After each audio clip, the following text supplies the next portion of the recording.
Me llamo Emilio y durante años pensé que los objetos heredados eran una forma de abrazar a los muertos sin lastimarse. En 2017, cuando murió mi tía abuela Remedios, viajé de Monterrey a León, Guanajuato, para ayudar a mi madre a vaciar la casa donde ella había pasado los últimos 40 años. Era una construcción vieja, de muros gruesos, con un patio central y una jacaranda que dejaba una lluvia morada sobre el mosaico gastado. Todo parecía intacto, como si la casa se resistiera a aceptar la ausencia de su dueña. Las tazas aún tenían la marca de los labios en el borde, y las ventanas, torcidas por el tiempo, filtraban una luz opaca que hacía que el polvo flotara como una neblina doméstica. Lo encontré el tercer día, cuando ya había abierto armarios, cajones y baúles con la paciencia triste de quien aprende a despedirse de los objetos. Era un cofre de madera negra, con incrustaciones de nácar que dibujaban un motivo de espirales. No tenía cerradura visible, solo un cordón de cuero, reseco y tenso, que se dio con un chasquido seco. Dentro había varias cosas, una peineta de carey, una bolsa de terciopelo con monedas viejas, un pañuelo bordado con las iniciales CRC y envuelto en papel de estraza, un pequeño espejo de obsidiana, ovalado, con un marco de plata ennegrecida. Al tocarlo, la piel se me erizó, como si apoyara los dedos en el lomo de un animal vivo que aguanta la respiración. Mi madre me dijo que Remedios nunca se casó, que había trabajado de enfermera en los 70 y que, con los años, le tomó cariño a las cosas que no le pedían nada. El cofre no estaba en ningún inventario familiar, nadie lo recordaba. Me lo llevé sin pensarlo, quizá por inercia, quizá por ese impulso de rescatar lo que no tiene quien lo reclame. Aproveché el viaje y volví a Monterrey con el cofre envuelto en una toalla dentro de la cajuela, entre cajas de libros, platos sueltos y un ventilador viejo que prometí reparar. La primera semana no pasó nada. Dejé el cofre en mi recámara, sobre una cómoda, y el espejo, por alguna razón que no puedo explicar, lo deposité en el buró, boca abajo. Me sentía ridículo por el gesto, como si estuviera participando en una superstición sin dueño. Llegaba tarde del trabajo, cenaba lo que fuera, revisaba correos, me dormía. Cada noche, sin embargo, el cuarto se sentía un poco más frío, como si la temperatura bajara 2 grados apenas apagaba la luz. No era una diferencia que pudiera medir, era algo en el aire, un peso delgado que hacía más lenta la respiración. Una madrugada desperté con la sensación nítida de que alguien había pasado caminando alrededor de mi cama. No escuché pasos, no vi sombras, pero la colcha tenía una arruga que no estaba ahí cuando me dormí, una sola línea cruzando de lado a lado, hundida como la marca de un dedo que presiona sobre harina. Me quedé chocado, tratando de encontrar una explicación que no fuera vergonzosa. Quizá me moví dormido, quizá la colcha se atoró en la esquina del buró.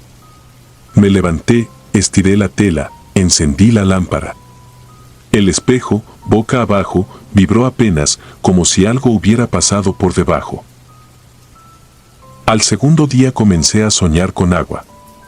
No era una pesadilla violenta. Era peor, un sueño silencioso en el que yo estaba de pie, en medio de un pasillo largo y sin puertas, donde la luz venía de ninguna parte y el piso, cubierto por una película de agua negra, reflejaba mis tobillos. El agua subía medio centímetro cada vez que parpadeaba. No avanzaba, no retrocedía. Solo subía. Me despertaba con la garganta seca, el corazón mecánico, y la convicción absurda de que al colgar las piernas por la orilla de la cama iba a sentir un charco frío.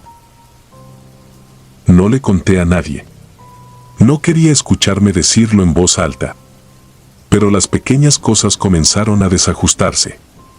Olvidaba llaves que juraba haber dejado en el recibidor, en el trabajo, un reporte que yo había enviado desde la mañana no llegaba a ningún lado. Un compañero me escribió para reclamarme un comentario que, según él, le hice en la reunión de lunes, cuando yo estuve fuera ese día. Eran hechos mínimos, pero se acomodaban como piedras en el zapato. El domingo, mientras doblaba ropa, escuché un golpe en la recámara, un golpe apagado, seco, contra la madera. El espejo, que yo seguía manteniendo boca abajo, estaba ahora boca arriba. No me atreví a tocarlo. Me vi reflejado en la superficie negra, apenas recortado por la luz. No era un reflejo claro, era una versión de mí mismo que parecía estar mirándome desde el fondo de una pecera iluminada por una vela. Esa noche, por primera vez, lo sostuve entre las manos. Tenía un peso extraño, más denso de lo que debería. La plata del marco raspaba la yema de mis dedos. Quise leer si había alguna inscripción, no la había. Lo acerqué a la lámpara para ver si presentaba grietas. La superficie no era lisa, bajo la luz aparecían vetas minúsculas como humo atrapado en el vidrio. Lo devolví al buró y apagué. Dormí mal. Soñé con un olor dulzón y rancio, como de flores marchitas en agua quieta. En el sueño, yo tocaba el espejo y del borde comenzaba a brotar un hilo de humo que se pegaba a mis dedos y caminaba hasta la muñeca como una telaraña húmeda. Me desperté con un sabor metálico en la boca. La recámara apestaba a agua de jarrón. Fui al baño, me enjuagué. De vuelta, vi algo que no sé cómo escribo sin que suene exagerado, el espejo estaba empañado por dentro. No había condensación en la habitación, no había humedad en la lámpara, ni en la ventana, ni en la madera. Solo el espejo estaba nublado, como si hubiera exhalado desde el fondo. Me acerqué con el teléfono para iluminarlo mejor y, al hacerlo, sentí la misma vibración tenue de la otra noche. Guardé el espejo en la bolsa de terciopelo del cofre, cerré el cordón y me quedé sentado en la cama con el cofre entre las manos, sin saber si estaba protegiéndome yo del objeto o al objeto de mí. Desde entonces, las coincidencias dejaron de serlo. En el trabajo, comenzaron a atribuirme errores que no eran míos. Un cliente envió un correo con mi nombre en copia, confirmando una llamada que, según él, sostuvimos esa mañana. Yo había pasado toda la mañana en la oficina, en silencio, corrigiendo tablas. La grabación de la central telefónica no mostraba nada. Esa misma semana, mi madre me llamó para decirme que se había quedado dormida frente a la televisión y despertó con la sensación de que alguien estaba sentado en el sillón, al lado de ella, respirando despacio. No conecté los puntos de inmediato, me resistí. Aún así, esa noche volví a soñar con el pasillo. El agua me llegó a las rodillas. Sentí el frío trepar como una enfermedad resignada. El domingo siguiente, con un cansancio que me hacía torpe, bajé el cofre al coche. Manejé sin destino claro y acabé estacionándome frente a una iglesia pequeña, de barrio, en la colonia. No entré. Me quedé afuera, mirando desde la banqueta a quienes entraban y salían, reconocí dos señoras del mercado, un señor con perro, un adolescente con audífonos que solo cruzó el atrio para cortar camino. Abrí el cofre como quien espera que el aire diluya un olor. Saqué la bolsa, saqué el espejo. Sentí de nuevo el peso que no corresponde. La superficie, a medianoche, parecía más profunda, más líquida. Me repetí que todo era sugestión, que estaba cansado, que la muerte de Remedios me había ablandado la cabeza. No entré con el espejo. En su lugar, cometí la imprudencia que aún hoy no termino de perdonarme, decidí dejarlo en mi casa, pero no en la recámara. Lo coloqué en la sala, sobre una repisa, dentro de la bolsa, y, por un impulso que solo puedo describir como un intento torpe de control, lo rodeé con sal. No había visto un ritual así, fue algo que recordé de una conversación vieja, quizá de una historia contada por un desconocido. Esa noche no soñé. Esa noche, en lugar de sueños, hubo un silencio tan perfecto que se volvió amenaza. El reloj del microondas marcaba las 2:12 cuando escuché, desde la sala, el sonido delicado de algo deslizándose sobre madera. No fue un golpe, no fue un paso. Fue el roce. El roce continuado de un objeto que arrastra su peso. Me quedé en la cama, desvelado por una cobardía honesta. A las 6, cuando entró la primera luz, fui a la sala. La línea de sal estaba rota en un punto, como si alguien hubiera pasado un dedo, lentamente, sabiendo que yo iba a descubrirlo. La bolsa de terciopelo estaba abierta y el espejo, acostado, con el borde apoyado en el cenicero. Por un instante pensé que se había tratado de un temblor, pero esa madrugada no hubo. Acerqué la cara sin tocarlos, apenas lo suficiente para sospechar que el olor dulzón venía ahora, sin pudor, de la superficie negra. Recordé a Remedios, sus manos pequeñas, su afición a guardar recibos de décadas. Recordé que nadie había mencionado el cofre, que nadie lo extrañó. Decidí llevarlo con un sacerdote. No me interesaba si me creía o no. Necesitaba hacer algo que no dependiera de mi voluntad mal entrenada. Fui a la parroquia más cercana. Esperé en una banca del patio y, cuando vi al padre cruzar, con la prisa cansada de quien administra la fe ajena, me paré con el cofre como si cargara un gato arisco. Él escuchó sin interrumpirme. Yo no dije la palabra maldición. Dije malestar, dije pesadilla, dije frío. Él me dijo que podía bendecirlo, que podía bendecir mi casa, que, si yo lo deseaba, podía guardarlo un tiempo. Mientras hablaba, yo miraba el borde del cofre, la curvatura mínima de la madera. Accedí. Salí más liviano, pero no en paz. Esa noche tuve un último sueño. Yo estaba de nuevo en el pasillo. El agua ya me cubría el pecho. Al fondo, muy lejos, veía una sombra sentada frente a una mesa, con algo entre las manos. No me miraba. Simplemente sostenía el objeto con la calma de quien ha esperado mucho tiempo. El agua avanzó hasta la barbilla. Intenté gritar, no salió sonido. Entonces, desde esa distancia, la sombra levantó el espejo. No vi mi cara. Vi la sala de mi casa, vi la repisa con la sal rota, vi el reloj del microondas marcando las 2:12, vi mi recámara con la colcha hundida por una arruga que la luz de la madrugada no alcanza a disolver. Vi, por un segundo nada más, el patio de la casa de Remedios, el mosaico morado de jacaranda, y sobre ese mosaico, un charco oscuro, quieto, que dejó de reflejar el cielo cuando alguien se inclinó demasiado.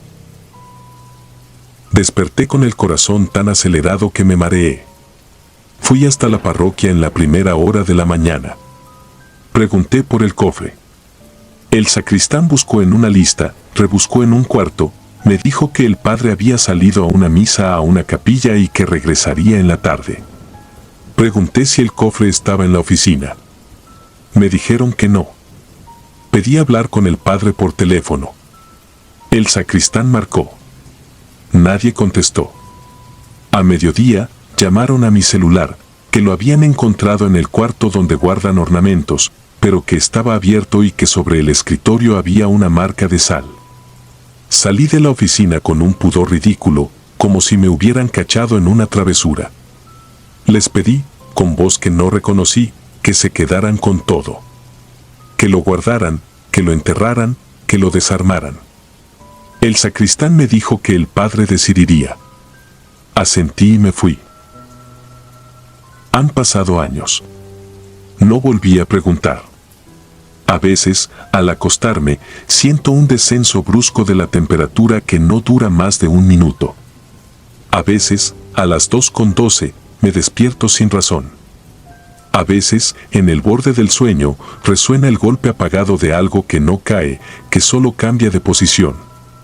He aprendido a quedarme quieto, a respirar con la paciencia de quien guarda recibos de décadas. No sé qué fue el espejo. No sé de quién fue antes de Remedios. No sé si, en el fondo de esa superficie, alguien se sienta con calma, esperando que el agua suba. Lo que sé es que no hay objeto sin dueño, y que a veces la herencia no es una cosa, sino una habitación invisible que te acompaña, una más donde no conviene encender la luz. Y que, si existe la paz, quizá consista en aprender a cerrar la puerta sin mirar el reflejo.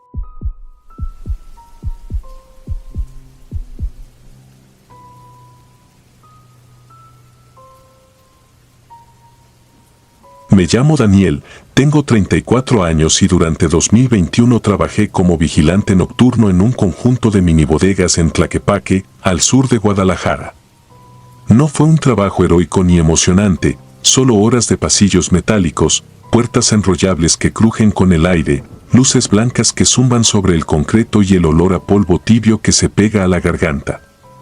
Mi rutina era simple: rondines, bitácora, cámaras, termo de café y un radio que pocas veces sonaba para algo que no fuera un error de movimiento.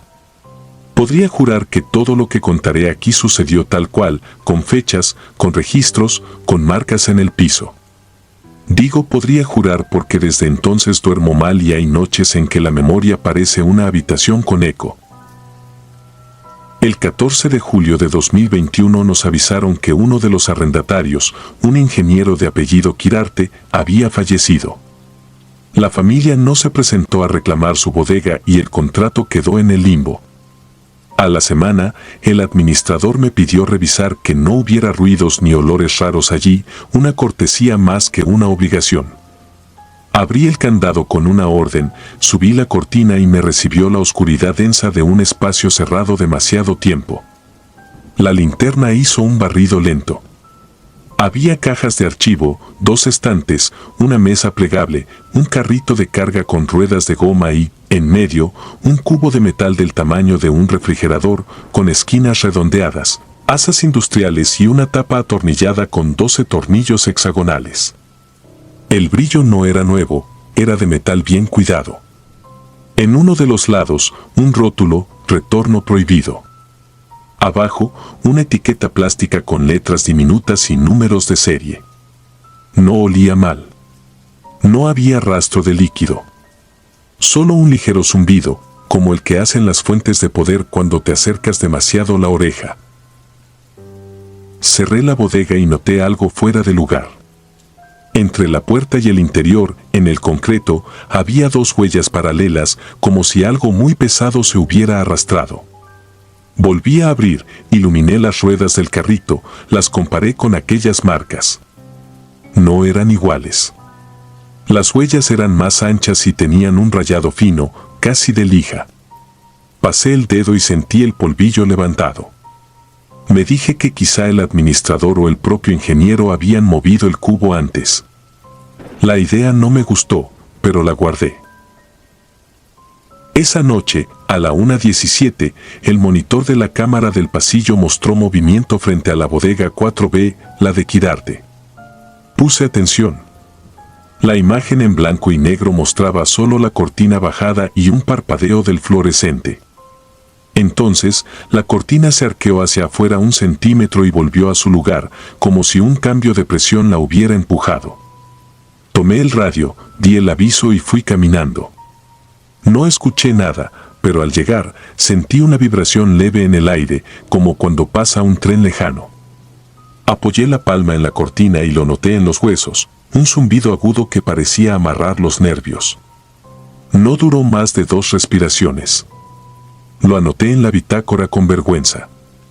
Cortina vibra por posible corriente de aire. Mentí para tener paz. Los días siguientes se hicieron pequeños por el cansancio. Cafés dobles, ojos rojos, rondines más largos para ahuyentar el sueño. La bodega 4B empezó a dar avisos aleatorios en el sistema. No siempre había parpadeos o vibraciones, a veces solo el indicador de movimiento sin nada evidente. Cuando abría para inspeccionar, el cubo seguía en el centro, sereno, ajeno. Pero cada visita dejaba una estela nueva, marcas rectas sobre el piso, de la bodega hacia la puerta, interrumpidas como si alguien las hubiera borrado deprisa. El carro de carga no se movía del mismo sitio. El polvo acumulado en las ruedas lo delataba. Un martes de lluvia, a media ronda, me animé a acercarme más. Toqué el metal. Estaba tibio. No quemaba, pero no era la temperatura del aire. Apoyé la oreja y escuché algo que me dejó helado, un pulso muy bajo, más lento que un motor, más exacto que una gotera. Parecía un corazón, uno que contaba segundos con una disciplina insoportable. Me aparté, apagué la linterna y me quedé parado a oscuras. El zumbido creció medio tono y se volvió un pitido que raspó por dentro, un sonido que no venía de un punto, sino de todas partes del cubo, como si el metal entero lo emitiera. Lo sentí en los dientes. Por instinto, bajé la cortina de golpe y salí. En la bitácora escribí zumbido eléctrico anormal. El administrador me respondió por mensaje que podía desconectar la bodega desde el panel principal para ver si así deja de molestarte la licuadora. No había corriente en las bodegas, solo luz del pasillo. Era un chiste. No me río de eso. Dormir empezó a ser un trámite que nunca llegaba. En mi departamento, en una calle angosta de Santa María Tequepespan, me traté de convencer con explicaciones. La más amable decía que el cubo tenía dispositivos internos con baterías, quizás sensores de temperatura o humedad. La más cruel decía que yo ya había dado el primer paso, que tocarlo con la palma había sido como abrir una puerta adentro de mí. El tercer día sin dormir vi algo en el vidrio de mi ventana. No fue un rostro ni una sombra humana. Fue el reflejo de una esquina redondeada detrás de mí, la curva limpia del metal con el brillo exacto del cubo. Volteé despacio. No había nada. Pero en el vidrio, el reflejo se sostuvo un segundo más, como si fuera más lento que el mundo. El viernes por la noche un operador externo vino a tasar el contenido de 4B. Su trabajo, dijo, era preparar el inventario para subasta en caso de abandono. Le abrí. Vio el cubo, anotó, tomó fotos con su tablet. Preguntó si podía moverlo unos centímetros para medir. Le indiqué el carrito de carga. Usó cinchos. Cuando intentó elevar un costado, el cubo resistió como si fuese parte del piso. No era solo el peso, era una negativa física. Él sudó, maldijo, pidió ayuda. Lo acompañé, empujamos juntos. El cubo se dio lo justo para que dejara una nueva pareja de huellas paralelas desde su sitio hasta medio metro más cerca de la puerta. El operador parpadeó, alejó las manos y dijo que con eso tenía suficiente. Ese día, al cerrar, noté que su tablet había dejado de funcionar. Lo escuché en el estacionamiento tratando de reiniciarla, furioso. La noche del 20 de julio el panel marcó alarma a las 3:03. Llegué al pasillo y sentí, antes que nada, el olor a metal caliente, a ferretería y lluvia. La cortina de 4B vibraba. Abrí. El cubo estaba a 15 centímetros más cerca de la salida que en la tarde, con nuevas marcas frescas que cruzaban el trazo de las viejas. El piso parecía un cuaderno lleno de líneas. Me quedé en el umbral y escuché el pitido. Ya no era agudo y único. Eran 3 notas que se repetían como una frase aprendida. Sentí el patrón en los dedos. 1, 2, 3, pausa. 1, 2, 3, pausa. Me di cuenta de que estaba sincronizado con mi respiración. Cuando contuve el aire, el pitido se quedó suspendido. Cuando exhalé, siguió. El cubo me estaba imitando o me estaba guiando.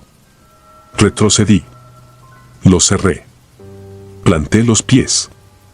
Había un límite que no entendía y que, sin embargo, estaba dispuesto a defender. Intenté dejar el trabajo. Duré 2 turnos más y presenté la renuncia. Entregué el radio, dejé la bitácora llena de eufemismos y mentiras, recogí mi termo. La empresa me pidió un finiquito y un par de firmas. Yo acepté con alivio. En mi último recorrido, ya como quien se despide de un lugar, pasé frente a 4B y me permití un gesto ridículo, un toque con los nudillos a la cortina. El metal devolvió un golpe leve, 1, 2, 3, pausa. No sé si fue el viento, el edificio, mis huesos. Sonreí por reflejo y odié haber sonreído. Me fui caminando bajo un cielo sin estrellas. Esa noche sí dormí. 4 horas, pero dormí. Al día siguiente, sábado, al abrir la puerta de mi departamento, tropecé con algo que no debía estar ahí. Era una marca doble, paralela, sobre las baldosas del descanso. Alguien había arrastrado un mueble o un electrodoméstico pesado. Mis vecinos nunca suben nada sin pedir ayuda. En mi puerta, a la altura exacta donde empieza el tapete, había un rayón fresco, una línea delgada, recta, que si la seguías con la vista te llevaba hacia el pasillo como la aguja de una brújula. El corazón me trabajó como si corriera. Entré, cerré, moví muebles contra la puerta, apagué luces, abrí el grifo para hacer ruido. Me senté en el piso. El pitido, apagado durante el día, comenzó en algún lugar que no pude ubicar. 1, 2, 3, pausa. Lo oí dentro de mis oídos. Lo sentí en el agua del vaso sobre la mesa, que vibraba lo suficiente para dibujar círculos mínimos. Pasé el domingo fuera, en casa de mi madre. No le conté. Preparó caldo, me preguntó por el trabajo. Respondí que bien y que ya no. Me insistió en que me quedara a dormir. No quise. Tenía que enfrentar algo, aunque no supiera qué. Volví a mi edificio con el estómago hecho un nudo. El pasillo olía a limpieza y humedad vieja. Mis marcas de arrastre seguían ahí, indecentes. Al meter la llave, un golpe bajo retumbó del otro lado, no un portazo, no una caída, sino el mismo golpe medido que conocía. Abrí.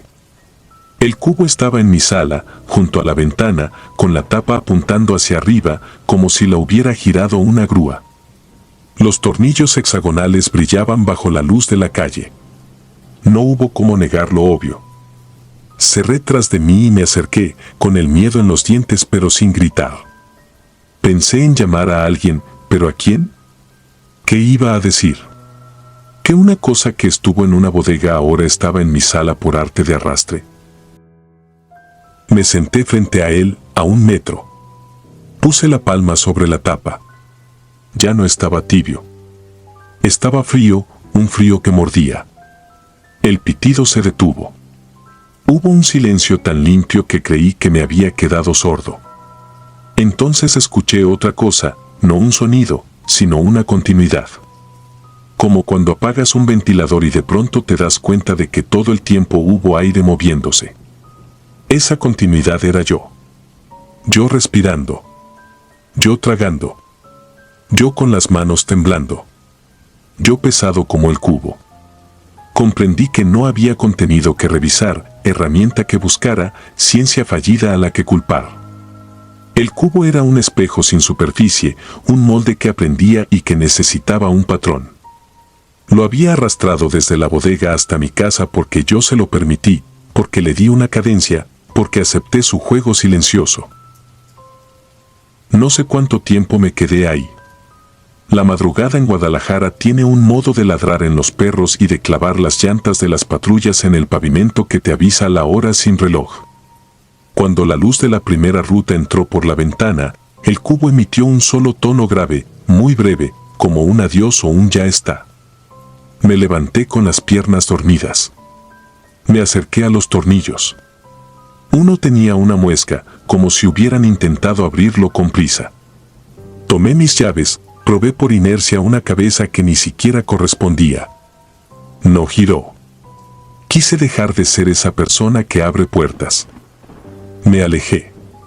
Barrí marcas que no se borraron. Lavé el piso sin éxito. Me cambié de ropa. Salí. No volví a trabajar de noche.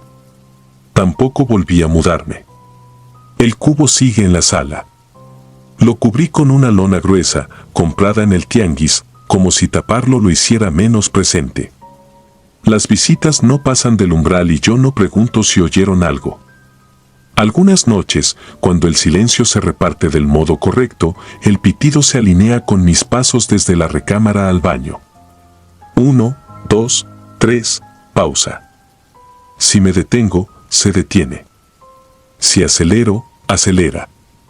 No hay grito, no hay persecución, no hay sombra al fondo del pasillo. Solo ese hierro que respira con mi pulmón. Si escribo esto es porque me cansé de mentirme. Llamé al administrador y le pregunté, con un rodeo torpe, si la familia de Quirarte habría querido algo de la bodega. Me dijo que no, que el ingeniero trabajó en proyectos de la universidad y que todo lo que no se reclamara se pondría en subasta. Me detuve antes de preguntar por el cubo. En la bitácora del 4B ya no hay avisos, me dijo. La bodega está vacía. Lo dijo sin malicia. Yo agradecí y colgué. No espero que me crean. Solo quiero dejar un registro para cuando mi respiración, por cualquier razón, falte. No sé si el cubo buscará otra cadencia entonces, o si por fin se abrirá, o si, peor, se quedará quieto para siempre en el mismo lugar en el que aprendí a negar lo que veía. En mi sala hay 2 rayas paralelas que no ceden al jabón, a la lija ni al tiempo. Comienzan en la puerta y se detienen a un palmo del metal tapado.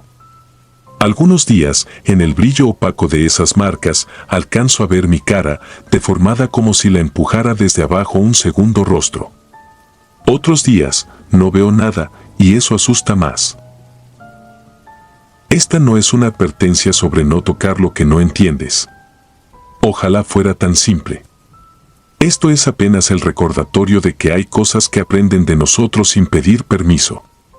Cosas que encuentran la manera de respirarnos, de copiarnos el paso, de seguirnos por pasillos y escaleras hasta instalarse donde late lo cotidiano. Si un día sienten, detrás de ustedes, un compás que no estaba, no se volteen. Al detenerse, ustedes le enseñan el final. Y hay finales que el hierro aprende muy rápido. Antes de continuar, si disfrutas de mi contenido, deja tu like y suscríbete, ayudarías mucho. Y dime a qué hora te atreves a escuchar estas siniestras historias. Ahora, sin más interrupciones, continuemos.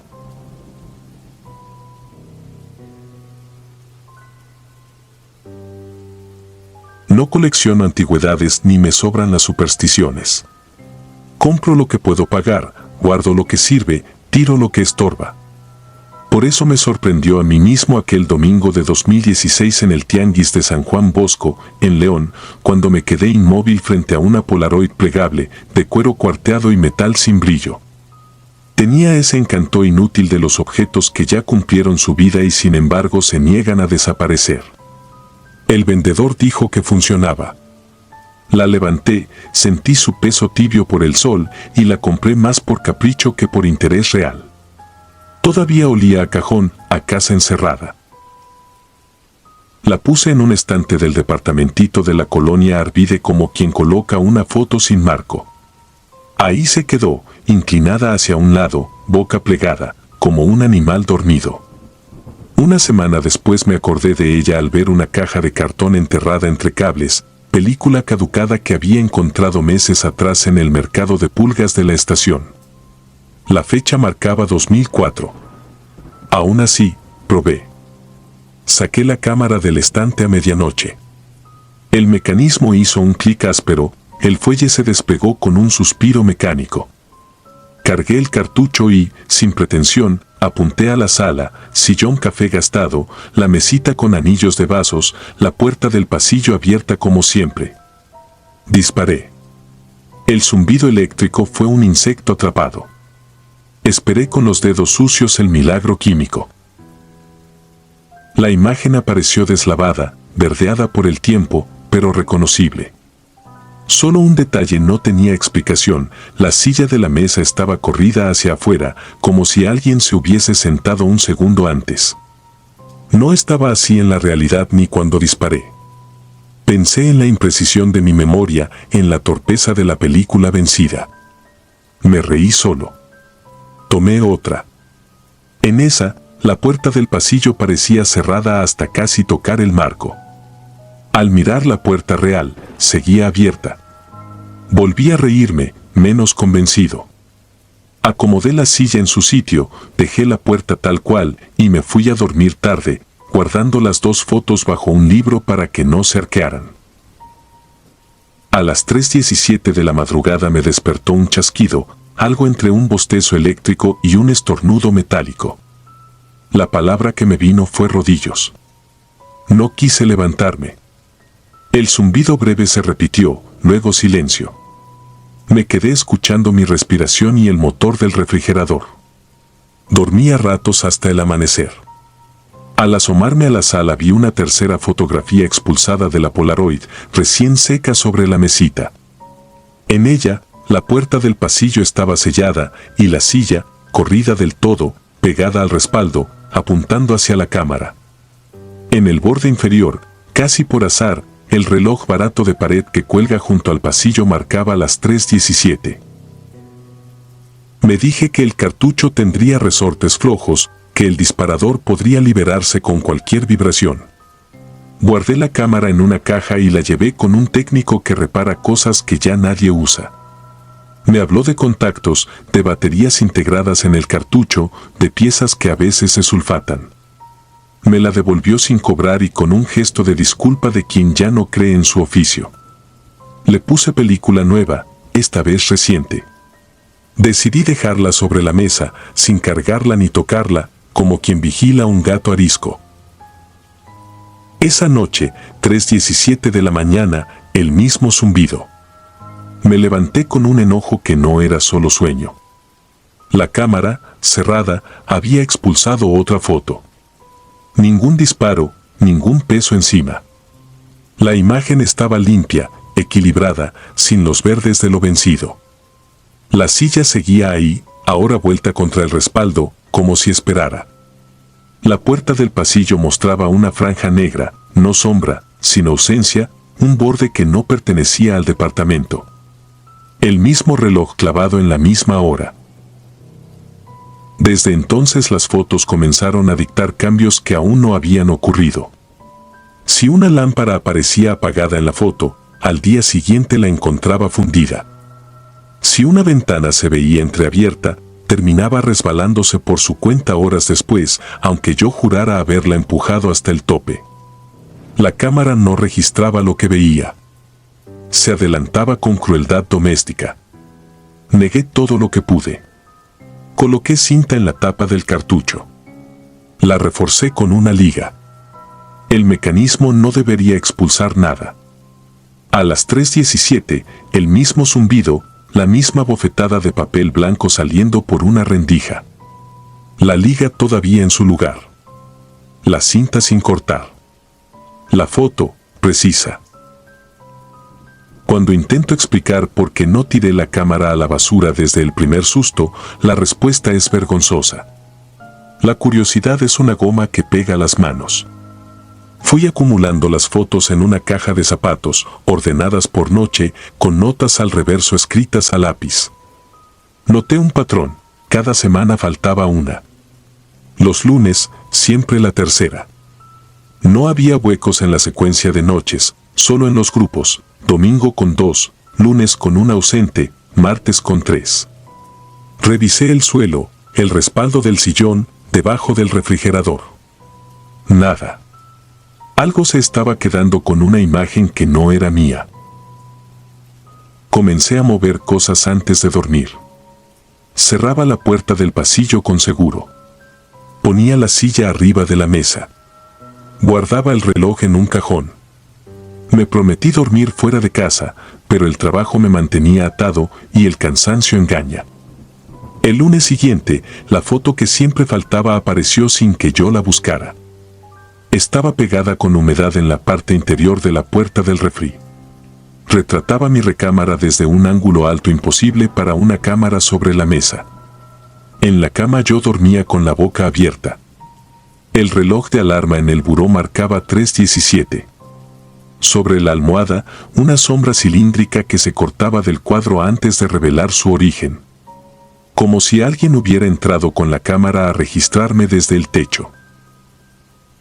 Empaqué la Polaroid en una mochila y me fui en la madrugada a la presa del Palote, al Parque Metropolitano. Caminé por el borde de agua negra con los tenis hundiéndose en lodo. Lancé la cámara lo más lejos que pude. El golpe contra el agua fue tosco y breve. Saqué los cartuchos de película del bolsillo y los tiré de a uno. En el trayecto de vuelta a casa me dolía el estómago, tal vez por haber desayunado nada. Abrí la puerta y me reí sin voz. La Polaroid estaba en la mesa, chorreando un hilo fino de agua que no dejó mancha. Entre las patas de la silla, un cartucho intacto. Dejé de discutir con la lógica. Llamé a una amiga que se dedica a limpiar casas y templos, no por religión, sino por paciencia. Me dijo que a veces bastaba con negar la atención. Cubrí la cámara con una tela parda y durante 2 noches no miré el reloj cuando despertaba. Los zumbidos siguieron. Las fotos también, deslizándose como lengua por bajo de la tela. Me mudé a un departamento más lejos, rumbo a San Juan de Dios, alquilado sin contrato. No me llevé la cámara. Cerré con llave y entregué las llaves en silencio. La primera madrugada en el nuevo lugar, el zumbido sonó a la misma hora. La Polaroid esperaba en el fregadero, cubierta de un polvo que no era polvo, sino ceniza fina. En la caja de zapatos, que también estaba ahí, faltaba otra foto. Este detalle, el de la foto ausente, fue el que terminó de quebrarme. Ya no eran accidentes, ni imanes, ni películas caprichosas. Alguien, o algo, coleccionaba coherencia. La foto que faltaba era siempre la más íntima, la que ningún invitado debía ver. Una noche decidí no dormir. Me senté en el suelo con la espalda contra la pared, la cámara frente a mí como un animal que pudiera entender órdenes. A las 3:17 la bocaza se abrió sola. La lámina blanca se asomó y salió con elegancia de papel regalo. La vi ennegrecerse, aclararse, apretar sombras en los bordes, levantar detalles en el centro. Me vi a mí mismo, sentado como estaba, los ojos abiertos y algo de brillo en la frente. Tras mi hombro derecho, el pasillo que no existía en el nuevo departamento. La puerta que había en el otro. El reloj que me negué a colgar. Comprendí que no importaba el lugar. La cámara no fotografiaba la casa. Fotografiaba la costumbre de mis casas. No hubo voces ni golpes. No hubo un sacerdote ni un chamán a quien culpar o agradecer. Solo fotos que iban armando una historia sin mí. A los 15 días el ritual se afianzó. 3 imágenes por madrugada, salvo los lunes. Separé las pilas por semanas. La tercera semana comenzó a fallar el papel. Algunas nacían con una marca de dedos en la esquina, como si una mano húmeda las hubiera sostenido desde dentro. La textura del dedo se veía con una claridad indecente. La cuarta semana apareció por primera vez mi ventana con el vidrio roto en la foto del martes. Ese martes al mediodía, un pájaro torpe chocó y dejó un hilo de sangre. Ya no dudé de nada. Junté todas las fotos y las guardé en la mochila con la Polaroid, como se guarda un perro que ya mordió. No pretendo advertirle a nadie. Nadie hace caso de historias así. Solo dejo asentado lo que ocurrió la madrugada en que no hubo zumbido. Eran las 3:17 por mi teléfono y la cámara permanecía quieta. Me quedé sentado, esperando. Desde la cocina llegó un olor leve, como de cuarto viejo después de lluvia. Fui hasta la mesa. Sobre ella, sin haber zumbido ni clic, había una foto seca. Retrataba el exterior de mi edificio, desde la banqueta de enfrente. En la ventana del segundo piso, mi ventana, había alguien asomado. Cuerpo desenfocado, frente definida, ojos nítidos. Yo. Me vi mirándome. La sensación de caída que siguió fue física. Tragarse una escalera. No pude arrancar la vista de esos ojos que no eran míos pero eran idénticos. En el borde de la foto, con lápiz, como las notas que escribo, una sola palabra que no escribí yo, lunes. Ese lunes faltó la tercera foto. No la he encontrado. No sé qué contiene ni desde dónde me observa. He cambiado otra vez de casa. Me llevo lo imprescindible. No toco la cámara, pero siempre la encuentro cuando abro una caja distinta. No puedo demostrar nada. Solo conservo el hábito de mirar el reloj a las 3:17 y de aguantar la respiración un segundo, por si el papel decide volver a salir y mostrarme lo que todavía no pasa. no duermo mejor. Tampoco peor. Es un filo que sostiene todo. Hay quien piensa que los objetos malditos están llenos de cadenas o de palabras raras. Yo aprendí que basta una boca que traga luz y la devuelve en retazos. La Polaroid no quiere mi sangre ni mi dinero. Quiere mis ausencias. Junta mis gestos. Colecciona el centímetro en que cambio de lugar la silla, el grado en que cierro la puerta, el instante en que exhalo. Tal vez, cuando complete su álbum, yo deje de aparecer en los espejos. Tal vez ya pasó y todavía no me doy cuenta. Si se cruzan con una cámara vieja que se abre sola, no la toquen. Si la foto que les falta es siempre la misma noche, no la busquen. Hay imágenes que, cuando por fin se revelan, nos revelan a nosotros como un error cuidadosamente recortado. Y ya no hay manera de volver a pegarlo.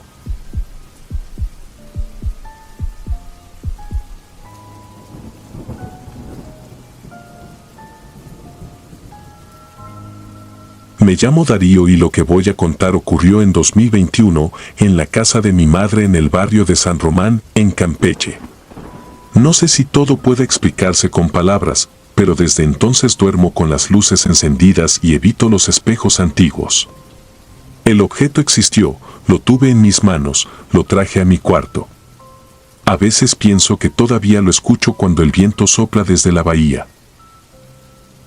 Mi tía Lucina murió en plena pandemia. No era una mujer afectuosa, aunque siempre tuvo una presencia imponente, vestía de negro, peinados tirantes, un caminar seco que hacía chasquear el tacón en los pasillos. Era la última de una rama familiar que nadie frecuentaba. Vivía en una casona estrecha, con techos altos y un olor persistente a alcanfor. Cuando la autoridad nos permitió entrar a ordenar sus cosas, el notario abrió un cofre de madera con herrajes gastados y, entre documentos, apareció la peineta. Era grande y pesada, de carey antiguo, tallada con una filigrana que parecía un encaje mineral. Al tacto estaba tibia, como si hubiera estado guardada contra la nuca de alguien. La base era oscura, casi negra, las púas, largas y afiladas, parecían colmillos. En el borde superior corría una banda de oro con una inscripción diminuta, apenas legible. Me dijeron que era del siglo XIX, quizá anterior, que había pasado de las manos de una bisabuela a otra y que Lucina la usaba en funerales y misas de difuntos. Nadie la quería. A mí me la asignaron con un gesto de alivio, como si me quitaran de encima una obligación. La acepté, no por cariño, sino por curiosidad. La llevé a mi cuarto, la puse sobre la cómoda frente al espejo, y por un momento la habitación pareció más estrecha. La luz de la tarde se volvió cobre y los contornos afilaron sus sombras. No soy impresionable, pensé. Limpié el polvo con una tela suave y saqué el celular para fotografiarla. En la pantalla noté una irregularidad en la banda de oro. No se leía bien, pero la inscripción repetía 3 palabras separadas por cruces diminutas. Acerqué los dedos. En cuanto rozaron el metal sentí un cosquilleo que subió por la muñeca. Retiré la mano y me reí de mí mismo. Esa noche, sin embargo, me costó dormir. No hubo voces ni golpes. Solo un peso recostado sobre la nuca, invisible, como si alguien me sujetara el cabello que no tengo. Me desperté sudando, la camiseta pegada al cuello.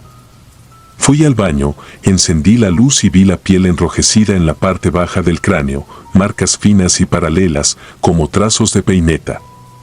Me pasé agua fría. Volví a la cama sin ver el espejo. Dormí de lado, encogido, atento a cualquier crujido. Al amanecer me hice el valiente y me paré frente a la cómoda. La peineta, inerte, brillaba con un brillo húmedo que la luz no explicaba. La llevé a una joyería del centro para que la revisaran. El joyero, un hombre viejo con lupa permanentemente colgada, me dijo que el carey era auténtico y muy antiguo, que la banda de oro valía lo suyo, que no debía exponerla al sol. Evitó tocar las púas, cada vez que la giraba, lo hacía sujetándola por el extremo calado. Le pregunté si podía leer la inscripción. Entornó los ojos y, con voz baja, dijo 3 palabras en latín que no quise memorizar. Añadió que no estaba seguro del tercero, que tal vez era un apellido. Enseguida me ofreció comprarla. Me negué, más por orgullo que por prudencia. Esa tarde, mientras trabajaba desde el comedor, mi madre me preguntó por qué olía a pelo quemado. Revisamos la estufa, la plancha, las conexiones. Nada. El olor venía de mi cuarto. Abrí la puerta y la ráfaga me golpeó en la cara, ese aroma dulce y rancio que deja un mechón ardiendo a escondidas. La peineta seguía sobre la cómoda, intacta, pero el espejo estaba empañado por dentro, como si lo hubieran respirado. Acerqué la mano al vidrio y sentí frío. Bajé la mirada. Sobre el mueble había pequeños fragmentos de algo oscuro, casi ceniza. Los soplé y se deshicieron. Las noches siguientes se volvieron un catálogo de sensaciones precisas. El peso en la nuca regresó, a veces acompañado por un leve tirón de cabello imaginario.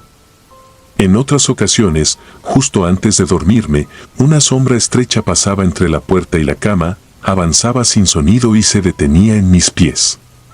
No intentaba hablar. Se quedaba. Yo contenía la respiración hasta que amanecía, y entonces el recuerdo era tan nítido que me dolían las plantas de los pies. Soñé con una mujer que no veía de frente. Solo la parte posterior de su cabeza, el peinado estirado, la peineta clavada como una corona de espinas. Caminaba por el corredor de una hacienda y los bordes de su mantilla rozaban las paredes sin tocarlas. La seguía a distancia, sin alcanzarla. Al final del corredor, una puerta abierta a un patio blanco. Ella se detenía, giraba un poco, y en el espejo del zaguán yo me veía a mí, con la peineta puesta. No quise dormir en casa unos días. Me quedé en el estudio de un amigo cerca de las 59, fingiendo que necesitaba silencio para trabajar. Al tercer día regresé a buscar ropa. La peineta no estaba. No estaba sobre la cómoda ni en el cajón donde la guardaba por las tardes. Sentí un alivio absurdo seguido de un terror seco. No tenerla a la vista no significaba que se hubiera ido. Abrí el closet, revisé entre camisas, toqué el fondo de las cajas. Nada. En el suelo, junto a la cama, había líneas rojas en el parquet, curvas dibujadas con un objeto puntiagudo. Eran trazos torpes, pero formaban un patrón repetido, 3 cruces pequeñas que separaban palabras, como en la banda de oro. Esa noche decidí deshacerme de ella. Llamé a un anticuario conocido y, sin entrar en detalles, le pedí consejo. Dijo lo obvio: jamás la vendas a alguien que te importa. Si quieres romper el vínculo, entrégala a la iglesia o a un museo, pero no la destruyas en casa. No le hablé del olor, ni de los sueños, ni de las marcas. Solo asentí. Pasé horas buscando, hasta que, de madrugada, vi mi silueta recortada en el espejo y algo más detrás, un reflejo que no ocupaba el lugar correcto. Era como si, a mi espalda, al borde de la imagen, hubiera otra nuca ligeramente más alta. Me quedé helado. Giré y no había nadie. Volví a mirar y, clavada en el vidrio, estaba la peineta. No colgada ni apoyada, atravesaba el espejo hasta la mitad del calado, como si el vidrio fuera blando. No sé cómo describirlo sin sonar delirante. La saqué con cuidado. El espejo no se rompió. La sentí caliente, palpitante, y por un segundo tuve la certeza de que la sostenía en una cabeza ajena. La envolví en una bolsa de tela y salí a la calle. En el muelle, el aire salado me alivió un poco. Caminé hasta la capilla del barrio, toqué la puerta trasera donde vive el sacristán. No era hora de molestar a nadie, y sin embargo toqué. Nadie abrió. Me quedé sentado en la banqueta hasta que clareó. Cuando por fin entró gente, dejé la bolsa sobre el reclinatorio, con una nota que no decía nada comprometedor. Me fui rápido. Creí que se había terminado. Las marcas desaparecieron. El olor se atenuó. Dormí mejor una semana. Una tarde, sin embargo, mi madre me llamó al cuarto con el ceño fruncido. Al abrir, el aire estaba pesado, cargado de calor muerto. Sobre la cómoda, donde antes descansaba la peineta, descansaba ahora una mantilla negra cuidadosamente doblada. No pertenecía a nadie de la casa. No era de Lucina, no era nuestra. La toqué con la punta de los dedos y sentí la misma tibieza viscosa. Adentro, entre el encaje, había un mechón de cabello gris, amarrado con un hilo dorado.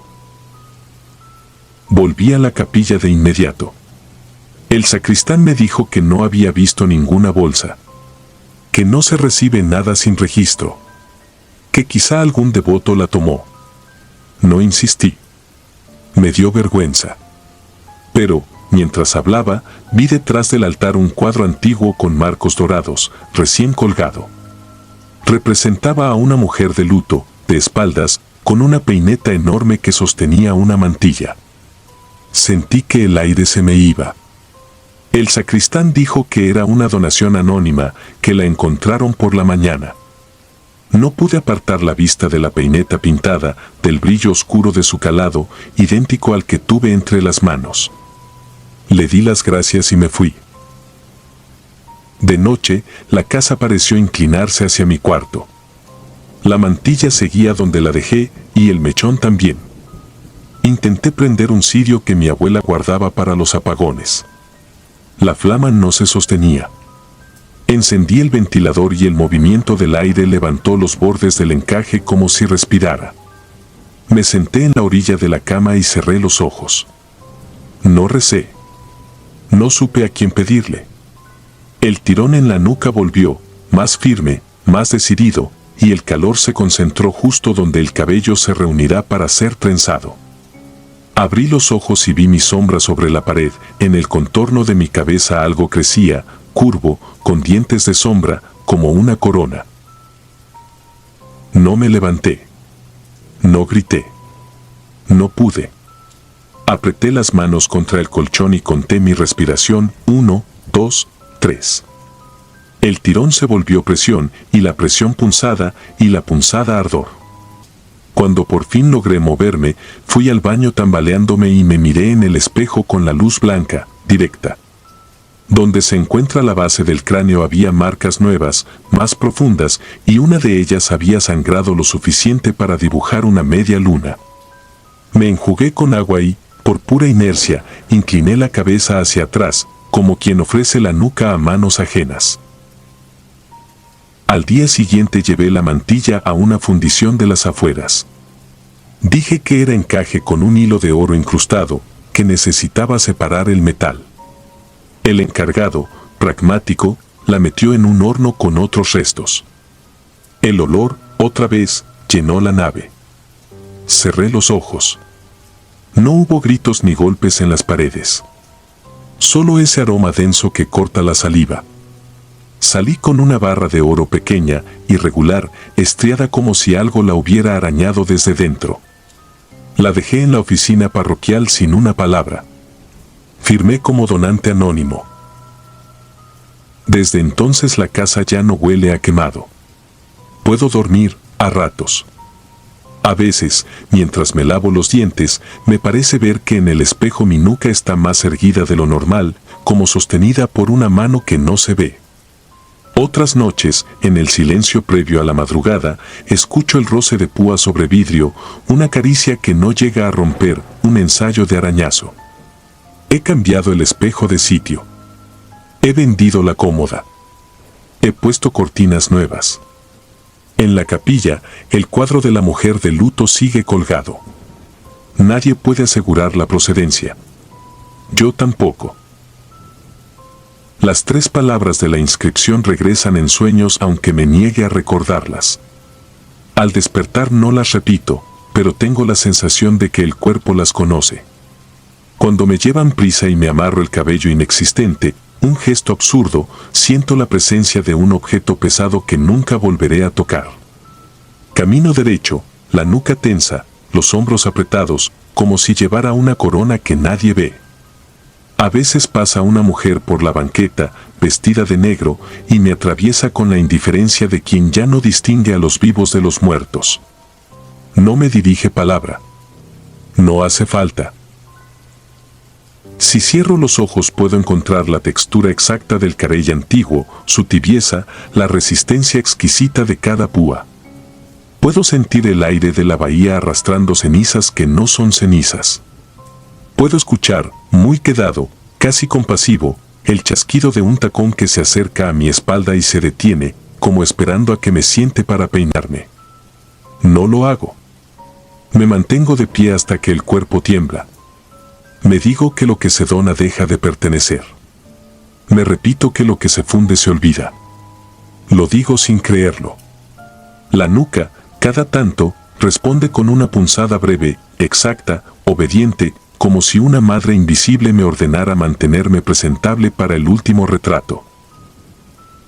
Si disfrutas de los relatos, te invitamos a apoyarnos con un like y un comentario, ya que eso nos ayuda muchísimo.